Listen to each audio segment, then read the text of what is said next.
अद्य कथानुवादे सति किञ्चित् पूर्वकथानुवादः। शुकमुनिः परीक्षितं प्रति भरतस्य कथां वक्ति। भरतस्य कथायाः अग्रिमकथा हरिणस्य एणस्य कथा अभवत्। एण इत्युक्ते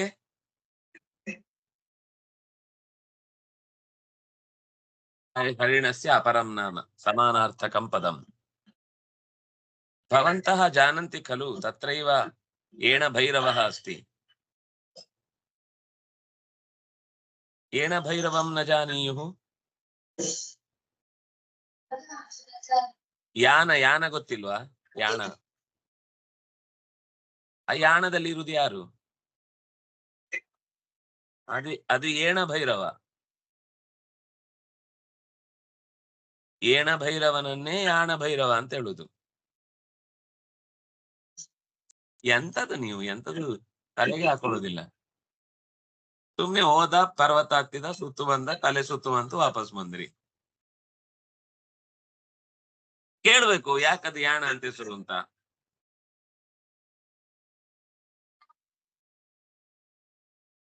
ಒಳ್ಳೆ ಜನ, ಒಳ್ಳೆಯವರ ಹತ್ರ ಕೇಳಿದೀವಿ.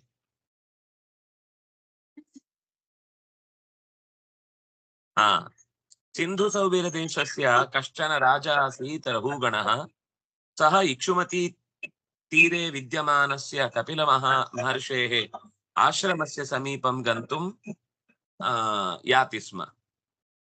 तदा कश्चन दैवात् ब्राह्मणश्रेष्ठः तस्य पुरतः आगच्छत्। तत्र एकस्य कर्मकरस्य आवश्यकता आसीत्। एषः दष्टः पुष्टः आसीत्, अतः एनमेव आहूय भवान् एनं मेनां स्वीकुरु इति अवोचन्। तदा एषः अङ्ग्यकरोत्। यदा अङ्गीचकार तदा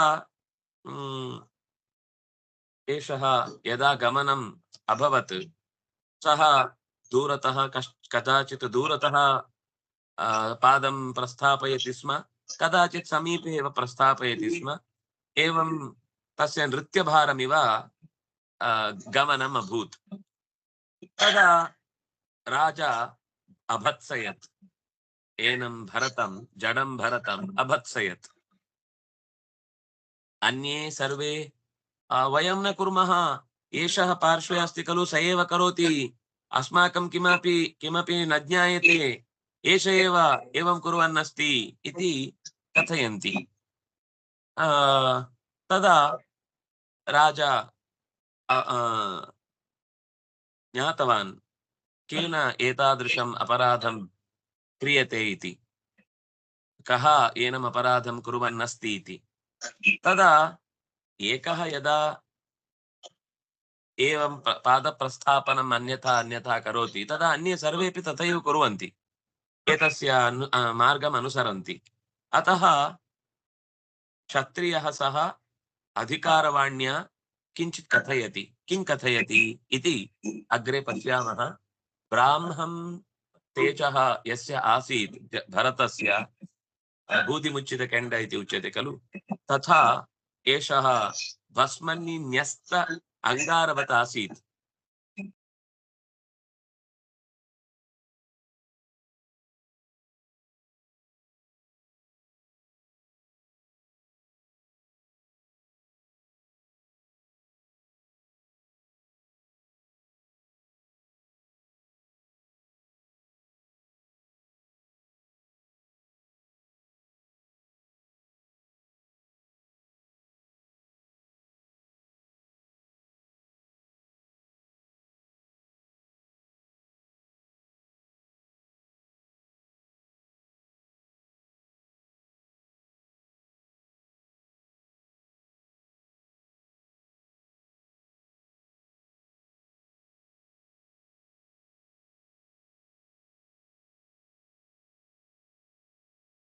ಮತ್ತೆ ಟಕ್ ಅಂತ ಹಾರಿ ಇನ್ನೊಂದ್ ಕಡೆ ಹೆಜ್ಜೆ ಇಟ್ಟ. ಒಳಗಿದ್ದವ ಬುದ್ಧಿ ಕೆಟ್ಟ. ಪಟ್ ಪಟ್ ಪಟ್ ಪಟ್ ಅಂತ ಆಚೆಯಿಂದ ಈಚೆಯಿಂದ ಆಚೆಗೆ ತಲೆ ಹೊಡಿತಾ ಇದೆ. ಅತಃ ಪುನಃ ಸ್ವಶಿಬಿಕಾಂ ವಿಷಮಗತಾಯಾಂ ಪ್ರಕಟಿತ ಉವಾಚ ರಘುಗಣಃ ಕಿವರೇ ತ್ವಂ ಜೀವನ್ಮೃತೋ ಮಾಂ ಕದರ್ಥೀಕೃತ್ಯ ಭರ್ತೃಶಾಸನಂ ಅತಿಚರಸಿ ಪ್ರಮತ್ತಸ್ಯ ತೇ ಕರೋಮಿ ಚಿಕಿತ್ಸಾಂ ದಂಡಪಾಣಿರಿವ ಜನತಾಯಾಹ ಯಥಾ ಪ್ರಕೃತಿಂ ಸ್ವಾಂ ಭಜಿಷ್ಯತಿ ಇತಿ. ಮತ್ತೆ ಯಥಾ ಪ್ರಕಾರ ನಾಯಿ ಬಾಲ ಡೊಂಕು ಅಂದ ಹಾಗೆ ಯಥಾ ಪ್ರಕಾರ ಅವನು ಉಂಟಾಡಿಗೆ ಅವನು ಹೆಜ್ಜೆ ಇಟ್ಕೊಂಡು ಹೋಗ್ತಾನೆ ಇದ್ದ. ಹಿಂದಿನ ಹಾಗೇನೆ ಅದೇ ತರ ಪಲ್ಲಕ್ಕೆ ಎತ್ಕೊಂಡು ಓಡ್ತಾ ಇದ್ದಾನೆ. ರಘುಗಣ ಒಳಗಿನಿಂದ ಡಿಸ್ಕೋ ಡ್ಯಾನ್ಸ್ ಮಾಡ್ತಿದ್ದಾನೆ.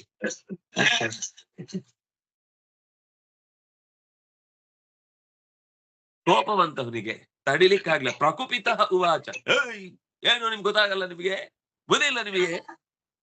ಕಿಮರೆ ತ್ವಂ ಜೀವನ್ಮೃತೋ ಮಾಂ ಕದರ್ಥೀಕೃತ್ಯ ಭರ್ತೃಶಾಸನಂ ಅತಿಚರಸಿ. ಏನು ಬದುಕಿದ್ದು ಸತ್ತೋಗಿದ್ಯಾ ನೀನು? ನಮ್ಮಲ್ಲಿ ಒಬ್ರು ಬೈತಿದ್ರು ನನ್ಗೆ, ಶಬ್ದ ಮರ್ತೋಯ್ತು ಈಗ, ತುಂಬಾ ದಿವಸ ಆಯ್ತಲ್ಲ ವಹಿಸ್ಕೊಳ್ಳದೆ. ಅಸತ್ ಪ್ರಾಣಿ ಅಂತ ಬೈತಿದ್ರು. ಅಸತ್ ಪ್ರಾಣಿ ಅಂತ, ಸಾಯದ ಪ್ರಾಣಿ ಅಂತ. ಸತ್ತ ಅಂದ್ರೆ ಕೊಟಕ್ ಅಂತ, ಅಸತ್ ಅಂದ್ರೆ ಸಾಯದ್ದು. ಅಸತ್ ಪ್ರಾಣಿ ನೀನು ಅಂತ ಬೈತಿದ್ರು.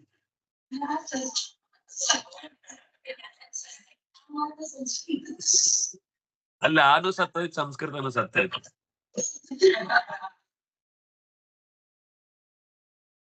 ಹಾಗೆ ನೀನು ಜೀವನ್ಮೃತ ಬದುಕಿದ್ದು ಸತ್ತವನಂತೆ ಇದ್ದೀಯಲ್ವಾ?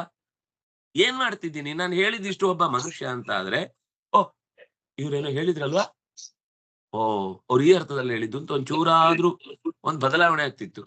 ಇವನು ಮೊದ್ಲಿಗೂ ಬೈದ ಮೇಲೂ ಒಂದು ವ್ಯತ್ಯಾಸ ಇಲ್ಲ, ಕಿವಿನೇ ಕೆಪ್ಪು ಅಂದಂಗ್ ಹೋಗ್ತಾನೆ ಇದ್ದೇನೆ. ಎಮ್ಮೆ ಅಲ್ಲಲ್ಲಿ ಸಗಣಿ ಹಾಕ್ತಾ ಹೋಗ್ತಾ ಇರುತ್ತಲ್ಲ, ಅದು ಪಾಪ ನಿಂತು ಸಗಣಿ ಹಾಕ್ಲಿಕ್ಕೆ ಆಗಲ್ಲ ಅದಕ್ಕೆ.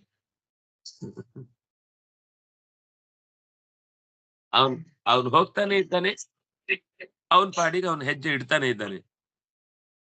ನನ್ನ ಮಾತನ್ನ ಕದರ್ಥೀಕೃತ್ಯ ಅಂದ್ರೆ ತಿರಸ್ಕಾರ ಮಾಡಿ, ಅರ್ಥೀಕೃತ್ಯ ಅಂದ್ರೆ ಬೆಲೆ ಕೊಟ್ಟು, ಕದರ್ಥಿ ಅಂತಂದ್ರೆ ಬೆಲೆ ಕೊಡದೆ ಅಥವಾ ಅದಕ್ಕೆ ಬೆಲೆ ಕಳೆದು, ಭರ್ತೃಶಾಸನ ಅತಿಚರಸಿ ಯಜಮಾನನ ಮಾತನ್ನು ನಿರಾಕರಿಸ್ತಾ ಇದ್ದೇನು. ಪ್ರಮತ್ತಸ್ಯ ತೇ ಕರೋಮಿ ಚಿಕಿತ್ಸಾ, ತಲೆ ನೆಟ್ಟಿಗೆ ಮಾಡ್ತೇನೆ ನಿನ್ನನ್ನು.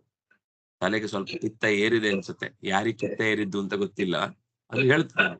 ಪಿತ್ತ ನೆತ್ತಿಗೆ ಏರಿದೆ ನಿನಗೆ, ಕೊಡ್ತೇನೆ ಚಿಕಿತ್ಸೆ, ಅದಕ್ಕೊಂದು ಮದ್ದು ಮಾಡ್ತೇನೆ. ಮೈಯ ಮೇಲೆ ಜ್ಞಾನ ಇಲ್ಲದೆ ನಿನಗೆ ಸರಿಯಾದ ಚಿಕಿತ್ಸೆ ಕೊಟ್ಟು ಯಮನಂತೆ ದಂಡಪಾಣಿ ಹಿಡಿದು ಮೃತ್ಯುವಿನ ಭಯ ಉಂಟಾದಾಗ ಹೇಗೆ ಮನುಷ್ಯ ನಡುಗುತ್ತಾನೋ ಹಾಗೆ ನಿನ್ನನ್ನು ನಡಗಿಸ್ತೇನೆ ನೋಡು ಅಂತ ಅಂದ.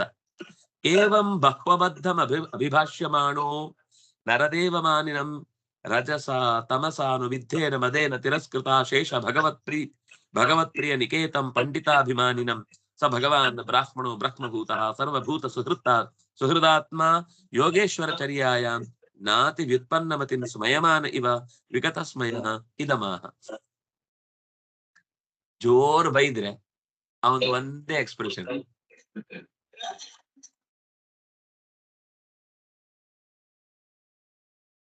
ವಿಗತಸ್ಮಯ, ಅಹಂಕಾರನೇ ಇಲ್ಲದೆ ಪೆದ್ದು ನಗುವನ್ನು ಬೀರಿ ಅವನಿಗೆ ಸಿಟ್ಟು ಜಾಸ್ತಿ ಆಯ್ತು, ಮತ್ತೆ ಬೈಲಿಕ್ಕೆ ಶುರು ಮಾಡಿದ. ನಾನು ರಾಜ ಅನ್ನುವ ಅಭಿಮಾನ ಇತ್ತು. ಯಾರಿಗಾದ್ರೂ ಈ ಅಹಂಕಾರಕ್ಕೆ ಉದಾಸೀನವೇ ಮದ್ದು ಅಂತ.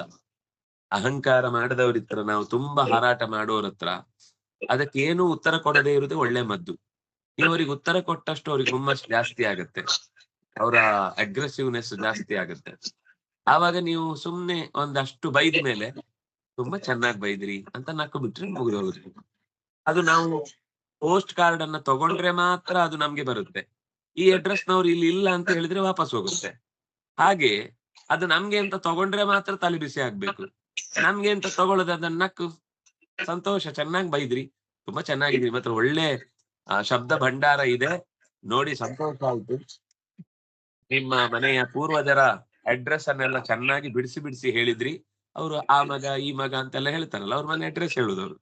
ಆಗ ಅದಕ್ಕೆ ತುಂಬಾ ಸಂತೋಷ ಆಯ್ತು ಅಂತ ಬಿಟ್ಟು ಬಿಟ್ರೆ ಆರಾಮಾಗಿ ಬದುಕ್ಲಿಕ್ಕೆ ಆಗುತ್ತೆ.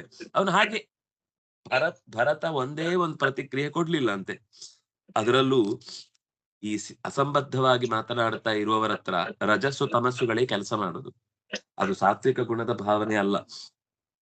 ಯೋಗೇಶ್ವರರು ತಮ್ಮ ಅಭಿಮಾನವನ್ನ ತ್ಯಾಗ ಮಾಡಿದ್ರಿಂದ ಆ ರಜಸ್ಸಿನ ತಮಸ್ಸಿನ ಪ್ರಭಾವದಿಂದ ಪಾರಾಗ್ತಾರೆ. ಆಗಲ್ಲ ಉಳಿದವರಿಗೆ. ಆದ್ರೆ ರಾಜನಿಗೆ ಅದರ ಪರಿಚಯ ಇರ್ಲಿಲ್ಲ. ನಾನು ರಾಜ, ನನ್ನ ರಾಜತ್ವ ಹಾಗೆ ಹೀಗೆ ಅಂತೆಲ್ಲ ತುಂಬಾ ತಲೆಯಲ್ಲಿ ಕೂತಿತ್ತು ಅವನಿಗೆ. ಆದ್ರಿಂದ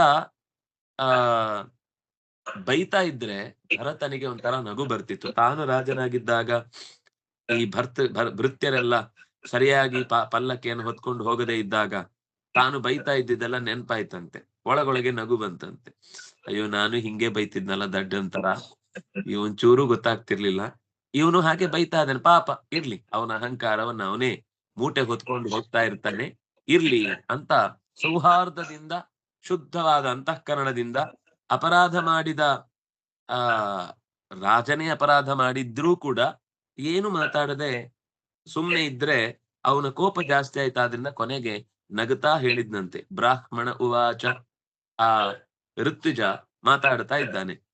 ತ್ವಯೋದಿತಂ ವ್ಯಕ್ತಮ ವಿಪ್ರಲಬ್ಧಂ ಭರ್ತು ಸಮೇ ಸ್ಯಾದಿ ವೀರಭಾರ ಗಂತುರ್ಯದಿ ಸ್ಯಾದಧಿ ಗಮ್ಯ ಮಧ್ವ ಪೀವೇತಿ ದಾಸೌ ನದಿದಾಂ ಪ್ರವಾದ.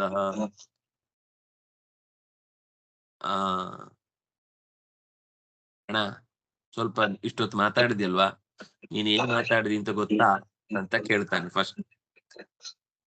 ಏನು ಹೇಳಿದೆಲ್ಲ ವ್ಯಂಗ್ಯವಾಗಿ. ತ್ವಯೋದಿತಂ ವ್ಯಕ್ತಂ ಅವಿಪ್ರಲಬ್ಧಂ, ಬಹಳ ದೂರದ ತನಕ ಬಹುಕಾಲದಿಂದ ಒಬ್ಬನೇ ಪಲ್ಲಕ್ಕಿಯನ್ನು ಹೊರ್ತಾ ಇದ್ದೀ ಅಂತ ನೀನೇನು ನನ್ನನ್ನ ಅಣಗಿಸಿ ಮಾತಾಡಿದ್ಯಲ್ವಾ. ನನ್ನ ಹತ್ರ ಒಂದು ಉತ್ತರ ಇದೆ ಅದಕ್ಕೆ. ನಿನ್ ಪಲ್ಲಕ್ಕಿ ನಾನೆಲ್ಲಿ ಹೊತ್ತಿದ್ದೇನೆ ಅಂತಂದ. ನಿನ್ ಪಲ್ಲಕ್ಕಿಯನ್ನು ನಾನು ಹೊರಲೇ ಇಲ್ಲ ಅಂದ. ಓ ವೀರ, ನಾನು ಹೇಳಿದ್ದು ಯಥಾರ್ಥವಾದ ವಿಷಯ, ಏನೇನೋ ಮಾತಾಡ್ತಾ ಇದ್ದೇನೆ ಅಂತ ಅನ್ಕೊಳ್ಬೇಡ. ಒಂದು ವೇಳೆ ಭಾರ ಹೊರುವವನು ನಾನಾಗಿದ್ರೆ, ದಾರಿಯಲ್ಲಿ ನಡೆಯುವವನು ನಾನೇ ಆಗಿದ್ರೆ, ನೀನ್ ಹೇಳಿದ್ದು ಸರಿ ಆಗ್ತಿತ್ತು, ನನಗೆ ಬೈದದ್ದು. ಆದ್ರೆ ನಾನು ಹೊರಲೂ ಇಲ್ಲ, ಈ ದಾರಿ ನಂದು ಅಲ್ಲ, ನೀನ್ ಹೇಳಿದ ಕರ್ತವ್ಯ ಇಲ್ಲ. ಆದ್ರಿಂದ ನಂಗದು ತಾಗ್ಲಿಲ್ಲ, ನನ್ ಕಿವಿ ಕೆಪ್ಪಿತ್ತು. ನನಗೆ ಯಾವಾಗ ಬೈದ್ರೆ ತಾಗ್ತಿತ್ತು ಅಂದ್ರೆ, ನಾನೇ ಮಾಡಿದ್ದಿದ್ರೆ, ನಾನೇ ನಿನ್ನನ್ನು ಹೊರುವವನಾಗಿದ್ರೆ, ಏನೋ ಹೊರ್ತಾ ಇರುವಾಗ ನಿನಗೆ ಸರಿ ಹೊರ್ಲಿಕ್ಕಾಗಲ್ವಾ ಅಂತ ಕೇಳಿದ್ರೆ, ನಾನು ಹೊರ್ತಾ ಇರೋದ್ರಲ್ಲಿ ನನ್ನನ್ನು ಹೊರುವುದಕ್ಕೆ ಜೊತೆಯಾಗಿಸಿ ನೀನ್ ಬೈದುದಕ್ಕೊಂದು ಅರ್ಥ ಇರ್ತಿತ್ತು. ಆದ್ರೆ ನಾನು ಅಸ್ವತಂತ್ರ, ನನಗೆ ಈ ಹೊರುವುದ್ರಲ್ಲಿ ಏನು ಶಕ್ತಿ ಇಲ್ಲ. ಏನೋ ದಡೂತಿ ಆಸಾಮಿ ಅಂತ ನೀನ್ ಹೇಳಿದ್ಯಲ್ಲ, ಅದು ಸರಿಯಲ್ಲ ನೀನ್ ಹೇಳಿದ್ದು. ದಡೂತಿ ಯಾರು ದಡೂತಿ ಇಲ್ಲ. ಜೀವಕ್ಕೆ ದಡೂತಿ ತನ ಇದೆಯಾ? ನೀನ್ ಹೇಳಿದ್ದಿರ್ಬಹುದು, ಅದು ಕೇವಲ ಪೇವೇತಿ ಚಾಸವು ನವಿದಾಂ ಪ್ರವಾದ. ಶರೀರಕ್ಕೆ ನೀನ್ ಹೇಳಿದ್ದಾದ್ರೆ ಒಪ್ಕೊಳ್ತೇನೆ, ಶರೀರ ಸ್ವಲ್ಪ ದಪ್ಪ ಇರ್ಬೋದು, ನಂದು ತಿಂದದ್ದು ನಾನೇನ್ ಮಾಡ್ಲಿ, ಮೈಗೆ ಅಂಟ್ಕೊಂಡ್ಬಿಡುತ್ತೆ. ನಾನ್ ಬೇಕು ಅಂತ ಏನು ಅಂಟಿಸ್ಕೊಂಡಿದ್ದಲ್ಲ, ತಿಂದಿದ್ದೆಲ್ಲ ಅದು ಅಂಟ್ಕೊಂಡಿದ್ದೆ ದೇಹಕ್ಕೆ. ನೀನ್ ನನ್ನನ್ನ ಪೀವ ಅಂತ ಹೇಳಿದ್ರೆ ನಾನು ಪೀವ ಅಲ್ಲ. ಜೀವ ಅನ್ನೋದು ಅತ್ಯಂತ ಸೂಕ್ಷ್ಮತರವಾದ ವಸ್ತು, ಅಣೋರಣೀಯ. ನೀನ್ ನನ್ನನ್ನು ಬೈತಾ ಇರೋದು ಶರೀರಕ್ಕಾದ್ರೆ, ನೀನ್ ಶರೀರಕ್ಕೆ ಬೈದಿದ್ದಲ್ವ, ನಾನೇ ತಲೆ ಕೆಡಿಸ್ಕೊಳ್ಬೇಕು? ಅದ್ ನಂಗೆ ತಲೆಗೆ ತಾಗ್ಲೇ ಇಲ್ಲ. ನೀನ್ ಹೇಳಿದ್ ನಂಗೆ ಯಾಕೆ ತಲೆಗೆ ತಾಗ್ಲಿಲ್ಲ? ಸ್ಥೌಲ್ಯಂ ಕಾರ್ಶ್ಯಂ ವ್ಯಾಧಯ ಆಧಯಶ್ಚ ಶತ್ರುಡ್ಭಯಂ ಕಲಿರಿಚ್ಛಾ ಜರಾಚ ನಿದ್ರಾರತಿರ್ಮನ್ಯುಮಹಂ ಮದಶ್ಚ ದೇಹೇನ ಜಾತಸ್ಸಿಹಿ ಮೇನ ಸಂತಿ. ಎಷ್ಟು ಚಂದ ಮಾತಾಡ್ತಾನೆ ಅಂದ್ರೆ, ಶರೀರ ದಪ್ಪಗಿರುವುದು, ಕಪ್ಪಗಿರುವುದು, ತೆಳ್ಳಗಿರುವುದು, ಬೆಳ್ಳಗಿರುವುದು ಅಂತೆಲ್ಲ ಇದೆಯಲ್ಲ ನಮ್ಮ ಹತ್ರ ಸಿಕ್ಕಾಪಟ್ಟೆ ಲಕ್ಷಣಗಳು. ಕನ್ನಡಿ ಮುಂದೆ ನಿಂತ್ಕೊಂಡು ಎಷ್ಟಾದ್ರೂ ಅದೇ ಎಡವಟ್ಟು ಮುಖವನ್ನು ನೋಡಿ ಬಾಚ್ಕೊಂಡು ಖುಷಿ ಪಡ್ತಾರೆ, ಇದು ಕಂದ ಅಂತ ಅನ್ಕೊಂಡು. ಅದು ಎಲ್ಲ ಶರೀರದ್ದು ಹೊರತು ನನ್ನದಲ್ಲ. ಶರೀರಕ್ಕೆ ಏನೆಲ್ಲ ಆಗತ್ತೆ ಅದು ದೈಹಿಕವಾದಷ್ಟೇ. ರೋಗಗಳಿರಬಹುದು. ಎಷ್ಟು ಚಂದ ಹೇಳ್ತಾನೆ ನೋಡಿ, ಸ್ಥೌಲ್ಯಂ, ಕಾರ್ಶ್ಯಂ ಅಂದ್ರೆ ತೆಳ್ಳಗಿರುವುದು, ಬೆಳ್ಳಗಿರುವುದು, ದಪ್ಪಗಿರುವುದು, ಕಪ್ಪಗಿರುವುದು, ವ್ಯಾಧಯ ಶರೀರಕ್ಕೆ ಬರುವಂತಹ ರೋಗ, ವ್ಯಾಧಯ ಆಧಿ ಅಂದ್ರೆ ಮನಸ್ಸಿಗೆ ಬಂದದ್ದು, ಆಧಿ ಅಂದ್ರೆ ಶರೀರಕ್ಕೆ ಬಂದದ್ದು, ವ್ಯಾಧಿ ಅಂದ್ರೆ ಮನಸ್ಸಿಗೆ ಬಂದಿದ್ದು. ಅಂದ್ರೆ ವಿಶಿಷ್ಟ ಆಧಿ ದೇಹಕ್ಕೆ ಬಂದದ್ದಾದ್ರೂ ಪರಿಹಾರ ಆಗತ್ತೆ, ಮನಸ್ಸಿಗೆ ಬಂದ್ರೆ ಬಹಳ ಕಷ್ಟ ಪರಿಹಾರ ಮಾಡೋದು. ಅದನ್ನ ಅದು ವ್ಯಾಧಿ. ಚುಟ್ ಅಂದ್ರೆ ಹಸಿವು, ತೃಟ್ ಅಂದ್ರೆ ಬಾಯಾರಿಕೆ, ಭಯ ಅಂದ್ರೆ ಹೆದರಿಕೆ, ಕಲಿ ಅಂತಂದ್ರೆ ಹೋರಾಟದ ಕೆಚ್ಚು, ಇಚ್ಛ ಅಂದ್ರೆ ಆಸೆ, ಜರ ಅಂದ್ರೆ ಮುದಿತನ, ನಿದ್ದೆ, ಅರತಿ ಯಾಕೋ ಮೂಡಿಲ್ಲ ಅಂತ ಆಗ್ಬಿಟ್ಟಿರ್ತಾರೆ. ಆಮೇಲೆ ಮನ್ಯು ಕೋಪ, ಅಹಂ ನಾನು ಅಂತ ಸ್ವಲ್ಪ ಎದು ಉಬ್ಬಿಸುವುದು, ಮಮ ಅಂತ ಕೈ ಕಿತ್ಕೊಂಡು ಗಲಾಟೆ ಮಾಡುದು. ಇದೆಲ್ಲ ದೇಹೇನ ಜಾತಸ್ಯ, ದೇಹವೇ ನಾನು ಅನ್ಕೊಂಡವನಿಗೆ, ನಮೇನ ಸಂತಿ, ಅದ್ ನನಗೆ ಯಾವುದೂ ಇಲ್ಲ. ಈ ಶರೀರಕ್ಕೆ ಅಂದ್ರೆ ಜೀವಕ್ಕೆ ಹಸಿವಿಲ್ಲ, ತೃಷೆ ಇಲ್ಲ, ಬೆಳಗಿಲ್ಲ, ತೆಳ್ಳಗಿಲ್ಲ, ಕಪ್ಪಗಿಲ್ಲ, ಉದ್ದಕ್ಕಿಲ್ಲ, ಅಡ್ಡಕ್ಕಿಲ್ಲ. ಅದು ಗಾಡಿ ಅಡಿಗೆ ಹೋಗಿ ಬಿದ್ರೂ ಕೂಡ, ನಿಮ್ಮ ಕಾರ್ಟೂನ್ ನಲ್ಲಿ ಟಾಮ್ ಅಂಡ್ ಜೆರ್ರಿ ಅದೊಂದು ಆಡಿಗೆ ಬಿದ್ರೆ ಪುಕ್ ಅಂತ ಚಪಾತಿ ತರ ಎದ್ದು ನಿಲ್ಲುತ್ತಲ್ಲ, ಹಂಗೆ ಎದ್ದು ಬರ್ತಾ ಇರುತ್ತೆ, ಅದಕ್ಕೆ ಏನೂ ಆಗಲ್ಲ. ಅದು ಕತ್ತರಿಸಿದ್ರೆ ಕಟ್ಟಾಗಲ್ಲ. ನಿಮ್ಗೆ ಆ ಟಾಮ್ ಅಂಡ್ ಜೆರ್ರಿ ನೋಡಿದ್ರೆ ಒಂದು ಜೀವ ಅಂತ ಇಟ್ಕೊಂಡು ನೋಡಿದ್ರೆ ನಿಮ್ಗೆ ಬೇಕಾದಷ್ಟು ಪಾಠ ಸಿಗುತ್ತೆ. ನೀವು ಅದನ್ನು ಕಸರ ತರ ನಿಮ್ ತರನೇ ಅಂತ ಒಂದ್ ಪ್ರಾಣಿ ಅಂತ ನೋಡಿದ್ರೆ ನೀವು ಹಂಗೆ ಆಗೋಗ್ತೀರ. ಜೀವನ್ಮೃತತ್ವಂ ನಿಯಮೇನ ರಾಜನ್ ಆದ್ಯಂತವದ್ ಯದ್ ವಿಕೃತಸ್ಯ ದೃಷ್ಟಂ ಸ್ವಸ್ವಾಮಿ ಭಾವೋ ಧ್ರುವ ಏಷ ಯತ್ರ ತರ್ಹ್ಯಚ್ಯುತೆ ಸೌ ಇತಿ ಕೃತ್ಯ ಯೋಗಃ. ರಾಜ, ನೀನಾಗ ಏನೋ ಬಡ್ಕೊಳ್ತಾನೆ ಇದ್ದಿ, ಸಾಯ್ತೇನೆ, ಒಳಗಿಂದ ತೊಂದರೆ ಆಗ್ತಾ ಇದೆ, ನಾನು ಹೀಗಾಗ್ಬಿಡುತ್ತೆ, ಹಾಗಾಗ್ಬಿಡುತ್ತೆ ಅಂತೆಲ್ಲ ಹೇಳ್ತಾ ಇದ್ದಿ. ನನ್ನ ಜೀವನ್ಮೃತ ಅಂತಂದಿ. ಬದುಕಿದ್ದೂ ಕೂಡ ಸತ್ತವನು ಅಂತ. ಬದುಕಿಗೂ ಸಾವಿಗೂ ಏನ್ ಸಂಬಂಧ? ನನಗೇನು ಸಂಬಂಧ ಇಲ್ಲ. ಶರೀರಕ್ಕೆ ಸಾವು, ಶರೀರಕ್ಕೆ ಬದುಕು. ಹುಟ್ಟುವುದು ಅಲ್ಲೇ, ಸಾಯುವುದು ಶರೀರವೇ ಸಾಯುವುದು. ನಾನ್ ಸಾಯುವುದಿಲ್ಲ, ಹುಟ್ಟುವುದೂ ಇಲ್ಲ. ನನ್ ಬಗ್ಗೆ ಏನು ಹೇಳುದು? ನಿಮ್ಗೊಂದು ವಿಶ್ವದರ್ಶನ ಆಯ್ತಾ? ಅದು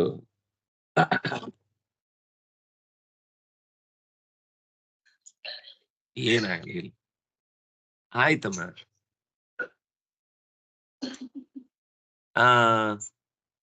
ಪ್ರಾಣ ಇರುವ ತನಕ ಈ ಶರೀರಕ್ಕೆ ಒಂದಿಷ್ಟು ವಾದ ವಿವಾದ, ನಂದು ನಿಂದು, ದೊಡ್ಡದು ಚಿಕ್ಕದು, ಅಷ್ಟು ಇಷ್ಟು, ಅವ್ನು ನೋಡ್ದ, ಅಯ್ಯೋ ಇವನ್ ಗದಾಟೆ ಮಾಡ್ದ, ಇದೆಲ್ಲ ಶುರುವಾಗುದು ಶರೀರದ ಒಂದು ಅಭಿಮಾನ ಇರುವ ತನಕ.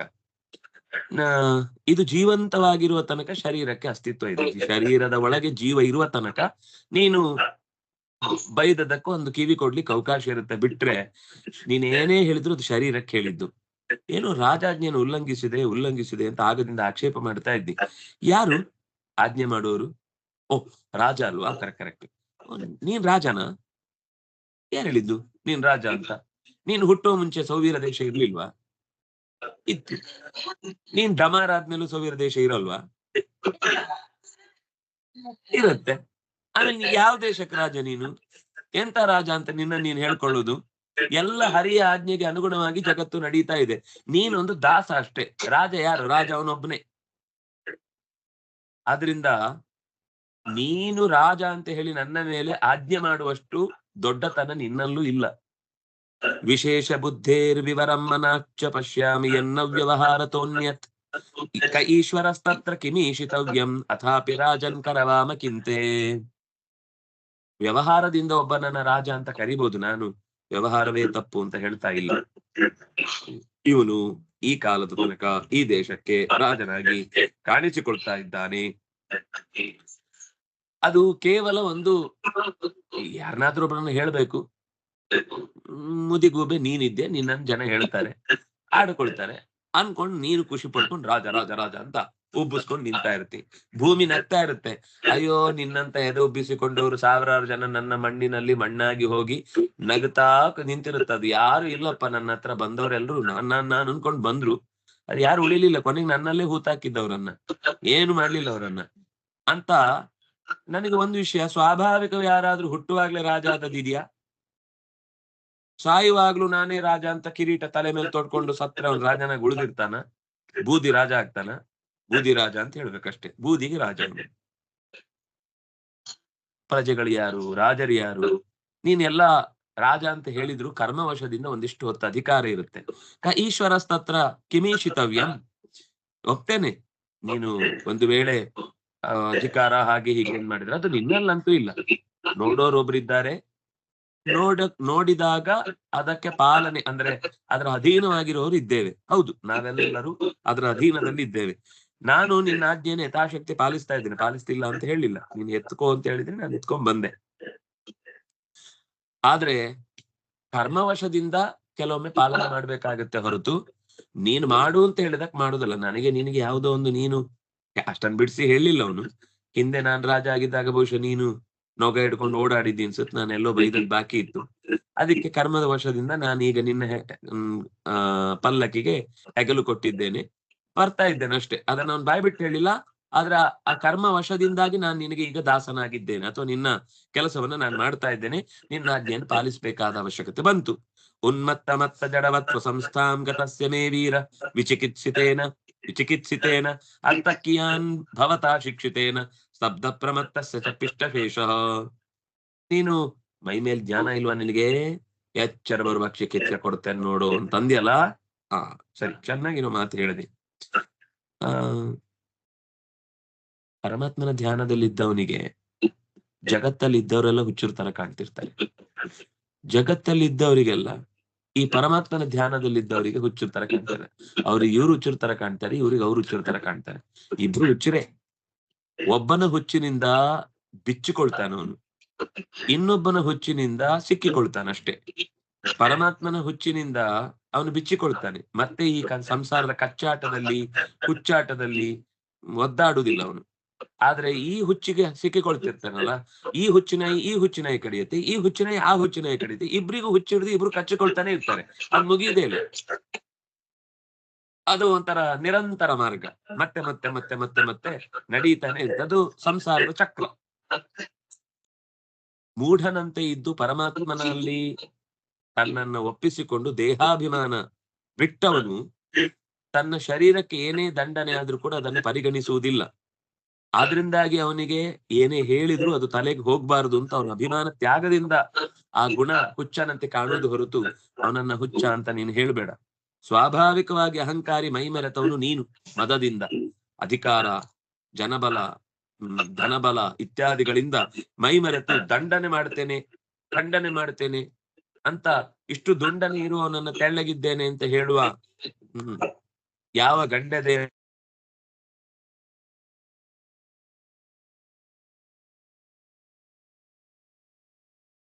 ನೀನು ಏನ್ ಮಾಡ್ತಾ ಇದ್ದಿ ಅಂದ್ರೆ, ಹಿಟ್ಟನ್ನೇ ಕುಟ್ಟಿ ಕುಟ್ಟಿ ಕುಟ್ಟಿ ಹಿಟ್ಟಾದೆ ಅಂತ ಹಿಟ್ಟು ಮುಕ್ತಾ ಇದ್ವಿ. ಶಬ್ದ ಪ್ರಮತ್ತಸ್ಯ ಚ ಪಿಷ್ಟಪೇಷಃ.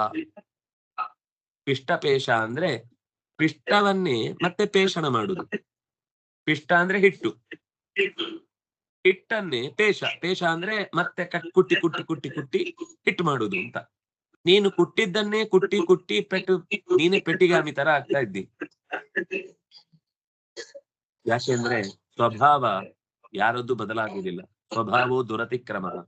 ಒಳಗಿನಿಂದ ಏನ್ ಸ್ವಭಾವ ಇರುತ್ತೆ, ಏನು ಕರ್ಮದ ನೆಲೆ ಇರುತ್ತೆ, ಅದಕ್ಕೆ ತಕ್ಕಂತೆ ಮನುಷ್ಯ ಕರ್ಮ ಮಾಡ್ತಾನೆ ಹೊರತು ಯಾರದ್ದು ಆಜ್ಞೆ ಆದೇಶ ಇದೆಲ್ಲ ಮೇಲ್ನೋಟಕ್ಕೆ ಕಾಣುವ ಒಂದು ವ್ಯವಹಾರ ಅಷ್ಟೇ. ಆದ್ರಿಂದ ಏನೂ ಕೆಲಸ ಆಗುದಲ್ಲ, ಅದಕ್ಕೆ ಬೇರೆನೇ ಕಾರಣ ಇರುತ್ತೆ. ಶ್ರೀ ಶುಕ ಉವಾಚ ಏತಾವದನುವಾದ ಪರಿಭಾಷೆಯ ಪ್ರತ್ಯುದೀರ್ಯ ಮುನಿವರ ಉಪಶಮಶೀಲ ಉಪರತ ಅನಾತ್ಮ್ಯ ನಿಮಿತ್ತ ಮುಖಭೋಗೇನ ಕರ್ಮಾರಬ್ಧಂ ವ್ಯಪನಯನ್ ರಾಜಯಾನಮಪಿ ತಥಾ ಉವಾಹ. ಮುನಿಗಳು ಹೇಳ್ತಾರೆ, ಭರತನ ಮಾತು ಕೇಳಿದ ಮೇಲೆ ಅದನ್ನ ಅವನು ಪ್ರತಿಯೊಂದಕ್ಕೂ ಈ ವ್ಯಾಖ್ಯಾನ ಮಾಡುವಾಗ ಪ್ರತೀಕ ಗ್ರಹಣ ಮಾಡಿ ಹೇಳುವುದು ಅಂತಿದೆ. ಯಾವ ಶ್ಲೋಕ ಅಂತ ಗೊತ್ತಾಗಬೇಕಾದ್ರೆ ಈ ಶ್ಲೋಕದ ಒಂದು ಸಾಲನ್ನು ಹೇಳಿ ಇತಿ ಅಂತ ತಗೊಂಡು ಆಮೇಲೆ ಅದಕ್ಕೆ ವ್ಯಾಖ್ಯಾನ ಮಾಡುದು. ಹಾಗೆ ಇವನು ಪ್ರತಿ ಒಂದು ಶಬ್ದವನ್ನು ಕೂಡ ಮತ್ತೆ ಮತ್ತೆ ಸ್ವೀಕರಿಸಿ ಅದಕ್ಕೆ ಸರಿಯಾದ ಪ್ರತ್ಯುತ್ತರವನ್ನ ವಾದ ಮಾಡುವ ಶೈಲಿಯಲ್ಲಿ ಅನುವಾದಿಸಿ ಪ್ರತ್ಯುತ್ತರ ಕೊಟ್ಟದ್ದನ್ನು ನೋಡಿ ಒಂದ್ಸರ್ತಿ ಅವನಿಗೆ ವಿಚಿತ್ರ ಅನ್ನಿಸ್ತು. ಯಥಾ ಪ್ರಕಾರ ಮತ್ತೆ ಹೆಗಲ ಮೇಲೆ ಇಟ್ಕೊಂಡು ಮುಂದೆ ಹೋದ. ಅವನಿಗೆ ದೇಹಾಭಿಮಾನ ಇರ್ಲಿಲ್ಲ, ಆದ್ರಿಂದಾಗಿ ಪ್ರಾರಬ್ಧ ಕರ್ಮವನ್ನ ಉಂಡೇ ತೀರಿಸ್ಬೇಕು ಹೊರತು ಹಾಗೆ ಅದು ಹೋಗಲ್ಲ. ಸಂಚಿತವನ್ನ ನಾಮಸ್ಮರಣೆಯಿಂದ ಕಳೀಬಹುದು. ಆಗಾಮಿಯನ್ನ ಈಗ ಮಾಡುವ ಕೆಲಸದಲ್ಲಿ ಭಗವಂತನೇ ಮಾಡಿಸ್ತಾ ಇರುವುದನ್ನ ಪ್ರಜ್ಞೆ ಹುಟ್ಟಿದ್ರೆ ಹೊಸ ಕರ್ಮ ಹುಟ್ಟುವುದಿಲ್ಲ. ಆದ್ರೆ ಗಂಟು ಬಿಚ್ಚಿದ ಅಕ್ಕಿ ಮೂಟೆಯನ್ನ ಅಂಗಡಿಯವನು ವಾಪಸ್ ತಗೊಳ್ಳದೆ ನಾವೇ ತಿಂದು ಖಾಲಿ ಮಾಡಬೇಕು ಅನ್ನುವ ಹಾಗೆ ಪ್ರಾರಬ್ಧ ಕರ್ಮ ಒಂದ್ಸರ್ತಿ ಓಪನ್ ಆದ್ಮೇಲೆ ಅದನ್ನ ನಾವೇ ಊಟ ಮಾಡ್ಬೇಕು, ಅದನ್ನು ಬೇರೆಯವ್ರು ತಗೊಳಲ್ಲ. ಆದ್ರಿಂದ ಹಾಗೆ ತಾನೇ ಉಣ್ಣಬೇಕು. ಆರಬ್ಧಂ ಕರ್ಮ ಅಂದ್ರೆ ಪ್ರಾರಬ್ಧ, ಆರಬ್ಧಂ ಕರ್ಮ ವ್ಯಪನಯನ್ ಕಳೆದು ಹೋಗುತ್ತೆ, ಉಂಡು ಹೋದದ್ದೆಲ್ಲ ಮುಗಿದು ಹೋಗುತ್ತೆ ಅಂತ ಯೋಚಿಸಿ ರಾಜನ ಪಲ್ಲಕ್ಕಿಯನ್ನು ಹೊತ್ತು ಮುಂದಕ್ಕೆ ಉವಾಹ ಸಾಗಿದ.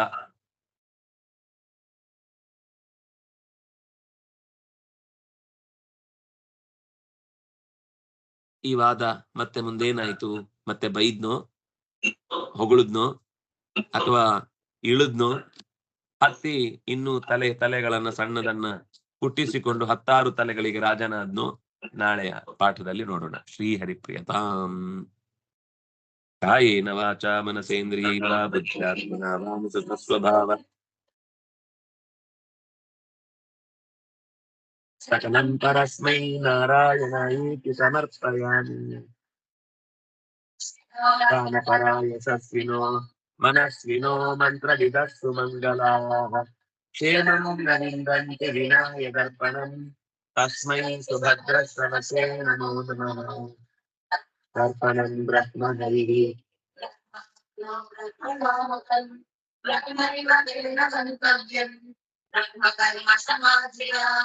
ಸರ್ವೇ ಭವಂತು ಸುಖಿನಃ ಸರ್ವೇ ಸಂತು ನಿರಾಮಯಾಃ ಸರ್ವೇ ಭದ್ರಾಣಿ ಪಶ್ಯಂತು ಮಾ ಕಶ್ಚಿತ್ ದುಃಖಭಾಗ್ ಭವೇತ್. ಧರ್ಮಸ್ಯ ವಿಜಯೋ ಭೂಯಾತ್ ಅಧರ್ಮಸ್ಯ ಪರಾಭವಃ.